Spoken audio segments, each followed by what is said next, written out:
We're in the TrainMasters TV studio with Matt Herman from ESU, and he's going to show us a tip for programming Loksound decoders. Take it away, Matt. Thanks, Trevor. I think a lot of us have come into the situation where we're running a locomotive and you start moving it up from speed step to speed step and you get a little bit of a jolt or a jerk. And we have a way with our back EMF that we can do an automatic adjustment for that. Okay. And I've actually turned to where every install that I do this tip.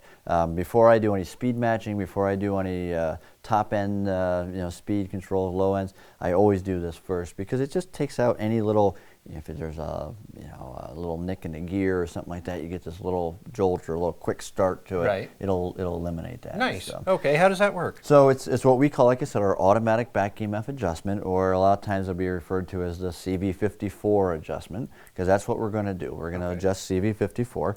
So we've got engine number 6018 here. So we got our NCE power cab. We're going to go into the program mode.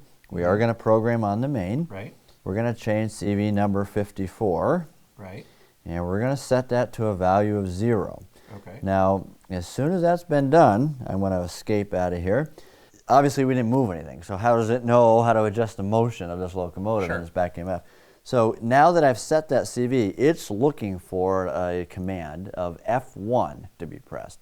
Okay. So before I do this, just to give an example, what's going to happen, it's going to take off, I won't say like a shot, but it's going to take off. Right. And it's going to read the motion between 0 throttle and full throttle, and it's going to adjust the back EMF from the motor to adjust for that. Okay. So it's going to go up, it's going to go fast, it's going to come to a stop. And then my bell is going to be on because that's what's on F1. So then I'll turn it off and I'm finished. And you're done. Okay. So because it takes off like a shot, I want to make sure I'm going the right direction. So yes, I'm going forward, so I know it's going to go that way. It's not going to run into my engine house or a string of cars or my brass locomotive or the floor. And we're hoping it's going to stay on. We're hoping so. We'll figure it out. But all right, so we've done all that. Now all we want to do is press F1.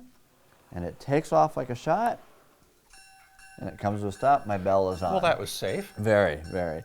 So now, every engine's going to be just a little bit different. Some might go a little further, some might not go quite as far. It's going to be depending upon what you've done. Now that I've done that, though, it's read the range of the motor, it's adjusted anything that it found, and now CV54, which is my back EMF CV, is corrected for it. Nice. So now when I go to move this, it should start off very nice and slow and smooth. Look at that. Very nice. That does look like a great little trick to do as a sort of a default once you've got the decoder in. Great. Well, Matt's going to be on TrainMasters TV all summer talking about a number of tips and tricks for using ESU decoders in locomotives. And if you want to see more of these videos, of course, you can also go on to the ESU Loksound website and check in their how-to section. There's lots of interesting stuff there. Matt, thanks for coming out and showing us this. That's terrific. That is moving so slow.